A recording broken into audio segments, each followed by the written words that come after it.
Assalamualaikum warahmatullahi wabarakatuh. Perkenalkan, nama saya Nasiti Nurfitrianti. Di sini saya akan mempresentasikan hasil tugas saya dalam mata kuliah rekayasa dan simulasi sistem logistik. Tugas kali ini mengenai logistik redesign proses dengan jurnal yang saya analisis yang berjudul penjadwalan distribusi produk larutan kaki 3 menggunakan Distribution Requirement Planning atau DRP di PT Duta Lestari Sentramana, Bandung. Baik, dalam logistik redesign proses ada 3 fase, namun pada tugas kali ini hanya sampai fase kedua saja. Yang pertama ada fase pertama yaitu feasibility assessment dan project planning. Yang kedua yaitu assumption and data collection yang dilanjut dengan analisis. Baik, pada fase pertama ada yang pertama yaitu feasibility assessment, dan dalam feasibility assessment ini ada situation analysis atau analisis situasi. Nah, pada jurnal yang saya ambil, situasi analisisnya adalah sebagai berikut, yaitu PT Duta Lestari Sentramana merupakan perusahaan yang mempunyai jenis minuman penyegar produk larutan kaki 3 yang terdiri dari dua jenis ukuran, yaitu PET 200 ml dan PET 500 ml. Dalam satuan dus terdiri dari 48 pieces untuk ukuran PET 200 ml dan 24 pieces untuk ukuran 500 ml yang diproduksi oleh perusahaan PT Duta Lestari Sentramana. Perusahaan memiliki beberapa distributor yang permintaannya harus dipenuhi dengan tepat, cepat, dan akurat. Pendistribusian produk dari PT Duta Lestari Sentramana dilakukan ke beberapa perusahaan besar yang terdiri dari perusahaan retail Indomaret, Sumber Alvaria, Jogja, SB Maret, dan Yoma. Selanjutnya, permintaan yang fluktuasi sering menjadi masalah yang timbul di perusahaan.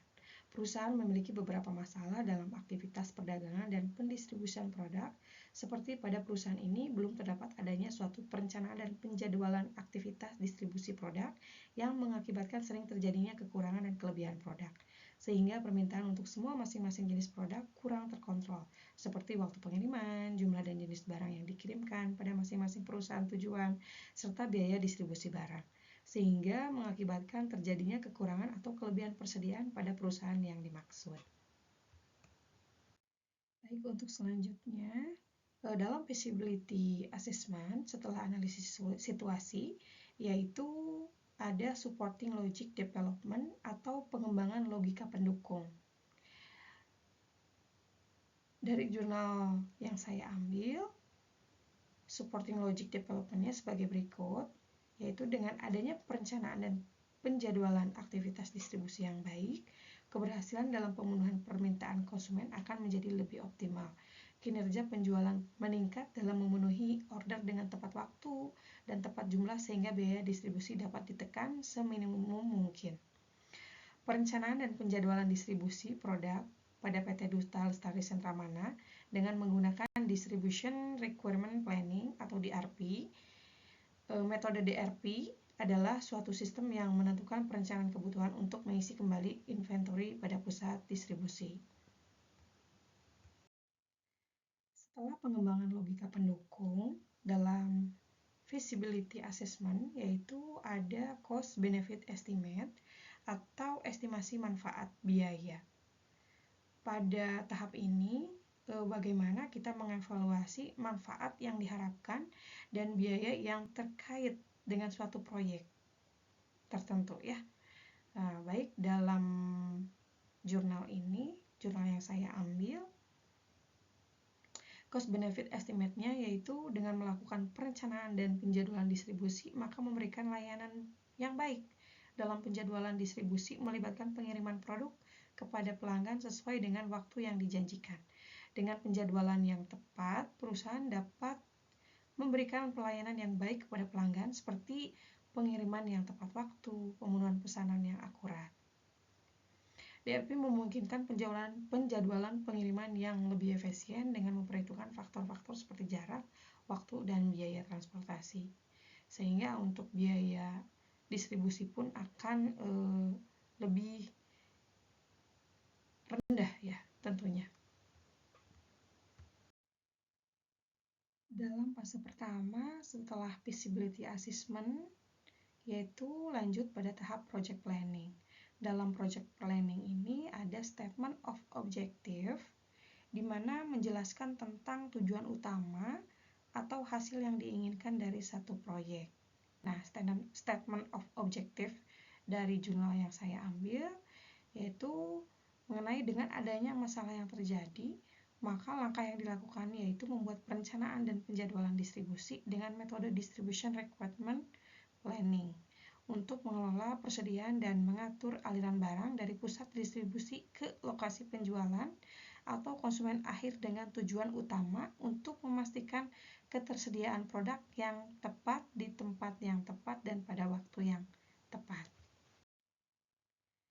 Tahap selanjutnya dalam project planning yaitu measurement standar atau standar pengukuran. Dalam jurnal yang saya analisis ada beberapa standar pengukuran. Yang pertama, mengukur dan memperhitungkan permintaan pelanggan yaitu meliputi jumlah pesanan pelanggan, volume penjualan atau persentase peningkatan atau penurunan permintaan dari periode sebelumnya. Yang kedua, menghitung persediaan. Yang ketiga, pengiriman tepat waktu, yaitu bagaimana tingkat layanan pelanggan, keterlambatan pengiriman, dan akurasi pengiriman. Yang keempat, pengukuran biaya operasional seperti biaya persediaan, biaya pengiriman, dan biaya pemrosesan.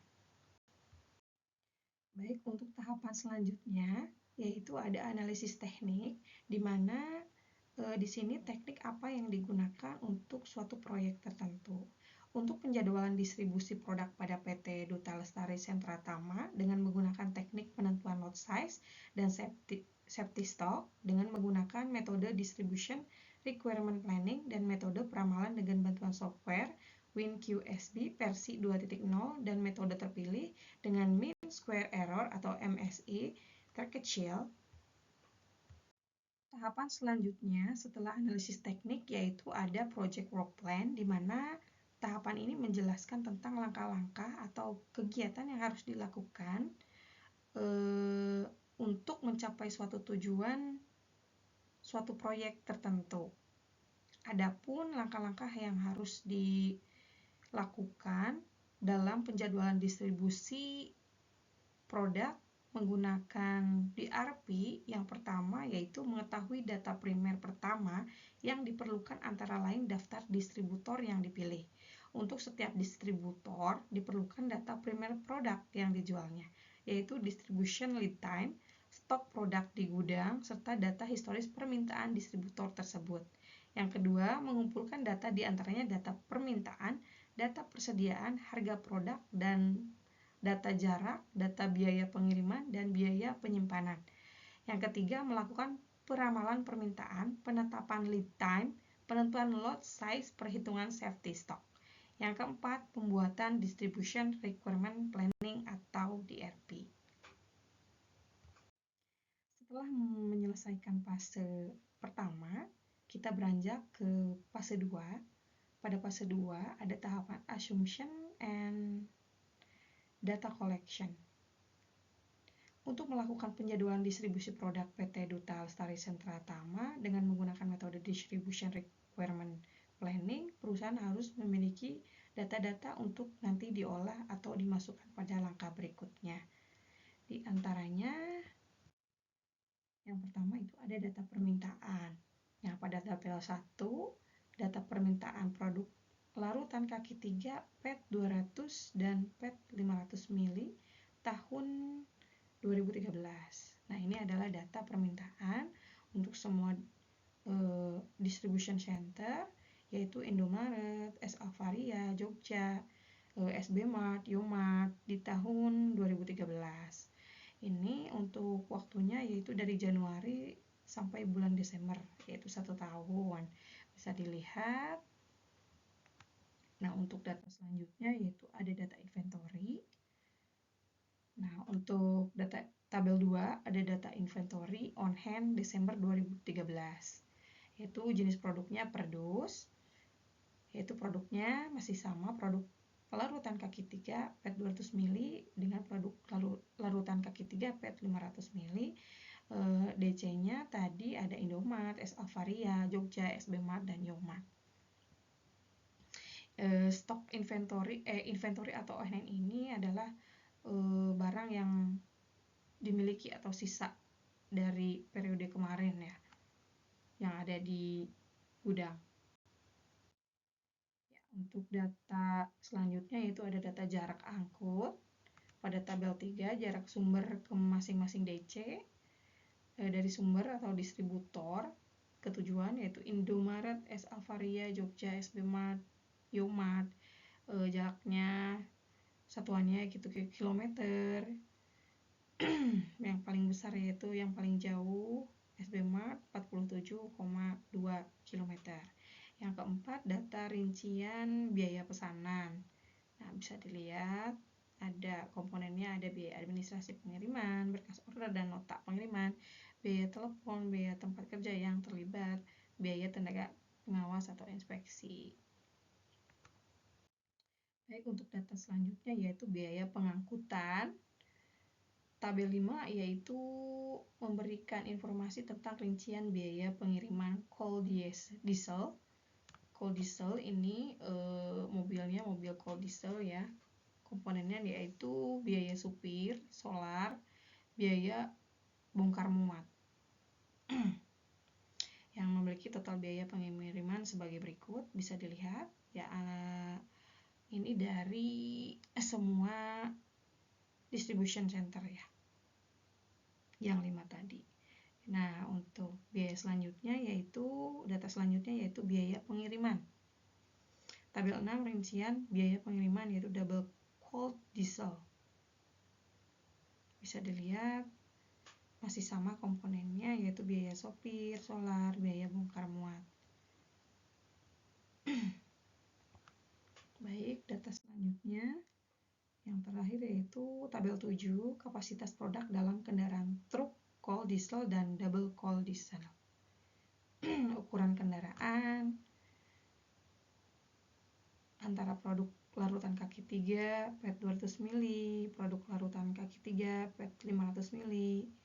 Coal diesel yaitu 300, untuk double coal dieselnya 550. Untuk produk larutan kaki 3 PET 500 ml yaitu coal dieselnya 200, double coal dieselnya 350.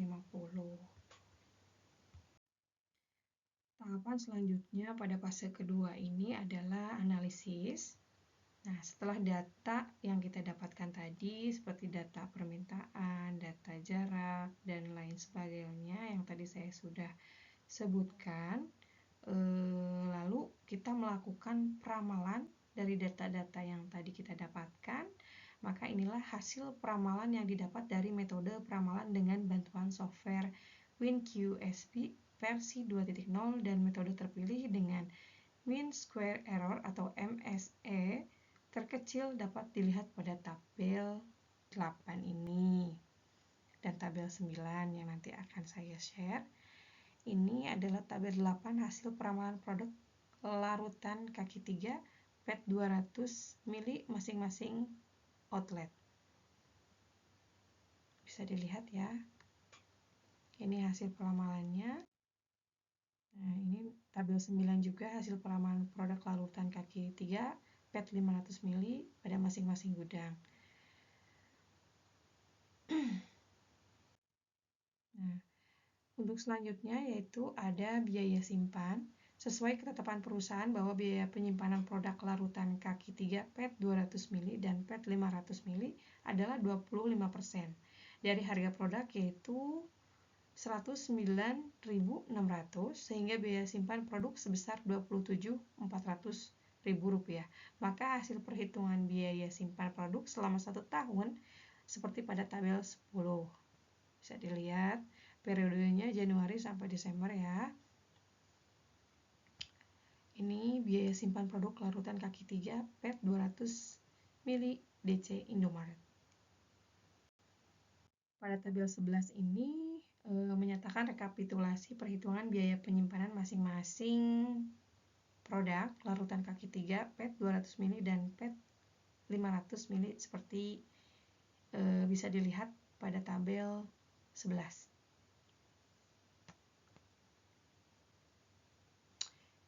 Untuk produknya, produk larutan kaki 3, PET 200 ml, DC-nya masih yang 5 tadi, tentunya. Produk larutan kaki 3, PET 500 ml.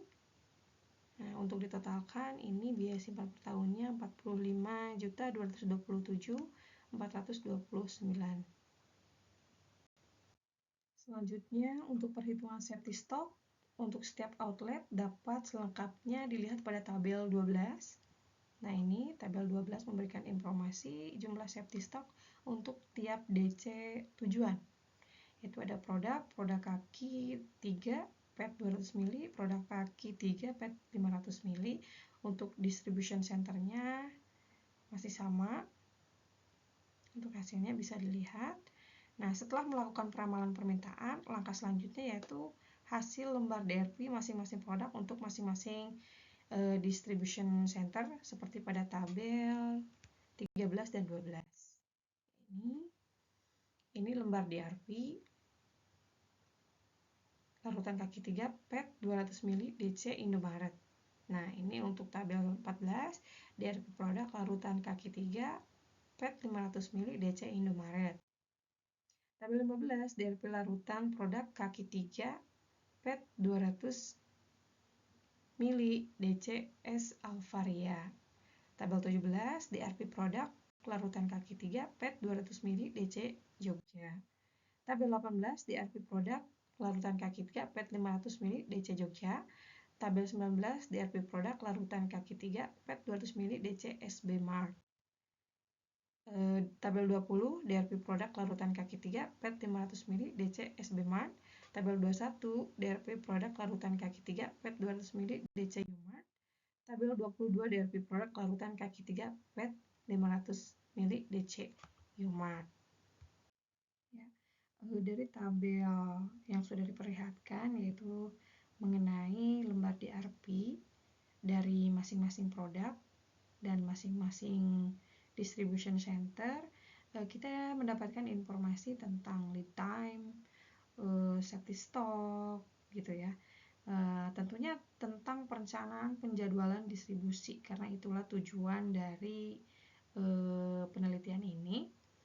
Maka perencanaan penjadwalan distribusi pada produk larutan kaki 3 PET 200 ml dan PET 500 ml selama 1 tahun dari bulan Januari hingga bulan Desember tahun 2013, yaitu untuk DC Indomaret produk larutan kaki 3 PET 200 ml sebesar 22.500 dus dan produk larutan kaki 3 PET 500 ml sebesar 20.800 dus. Nah, yang kedua, untuk DC sumber Alvaria produk larutan kaki 3 PET 200 ml sebesar 37.200 dus dan produk larutan kaki 3 PET 500 ml sebesar 28.400 dus. Yang ketiga, untuk DC Jogja produk larutan kaki 3 PET 200 ml sebesar 14.100 dus dan produk larutan kaki 3 PET 500 ml sebesar 20.400 dus. Nah, untuk DC SB Mart produk larutan kaki 3 PET 200 ml sebesar 12.900 dus dan produk larutan kaki 3 PET 500 ml sebesar 12.600 dus. Nah, untuk yang terakhir yaitu outlet Yomart produk larutan kaki 3 PET 200 ml sebesar 13.200 dus dan produk larutan kaki 3 PET 500 ml sebesar 11.200 dus. Nah, dengan penggunaan DRP untuk penjadwalan distribusi pada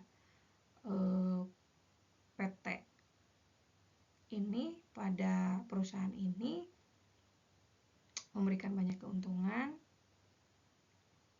di mana tidak akan terjadinya kekurangan atau kelebihan persediaan ya atau stok. Jadi bisa cepat dalam melayani permintaan DC atau distribution center. Nah, untuk selanjutnya, untuk biaya pengadaan terdiri dari biaya pemesanan dan biaya transportasi hasil perhitungan produk kaki 3 PET 200 ml yaitu terlihat pada tabel 23 dan produk kaki 3 PET 500 ml ada pada tabel 24. Nah, ini untuk tabel 23 ada biaya pengadaan produk larutan kaki 3 PET 200 ml. Bisa dilihat ini untuk total semuanya menjadi 78.151 100 ya untuk biaya pengadaannya. Nah, untuk tabel 24 biaya pengadaan produk larutan kaki 3 PET 500 ml bisa dilihat tabelnya. Nah, total biaya pengadaan untuk produk larutan kaki 3 PET 200 ml dan produk kaki 3 PET 500 ml adalah Rp188.662.700. Maka biaya pendistribusian kedua produk tersebut adalah biaya pendistribusian sama dengan biaya pengadaan plus biaya penyimpanan sama dengan Rp188.662.700 ditambah Rp40.227.429 sama dengan Rp233.890.129. Sehingga dari hasil perhitungan diperoleh biaya pendistribusian sebesar Rp233.890.129 selama 1 tahun untuk seluruh DC. Nah, hasil perhitungan distribusi produk dilakukan sebanyak 142 kali dengan biaya Rp233.890.129 yang terdiri dari biaya pengadaan dan biaya penyimpanan. Kendaraan yang digunakan sebanyak 598 unit yang terdiri dari 324 unit truk coal diesel dan 274 unit truk double coal diesel. Hasil perhitungan tersebut dapat meminimumkan biaya distribusi produk termasuk menghemat kendaraan yang digunakan sebagai alat pengukuran produk. Baik, sekian presentasi hasil tugas saya. Mohon maaf apabila masih banyak kekurangan dalam penyampaian baik pun dalam materi. Terima kasih atas perhatiannya. Wassalamualaikum warahmatullahi wabarakatuh.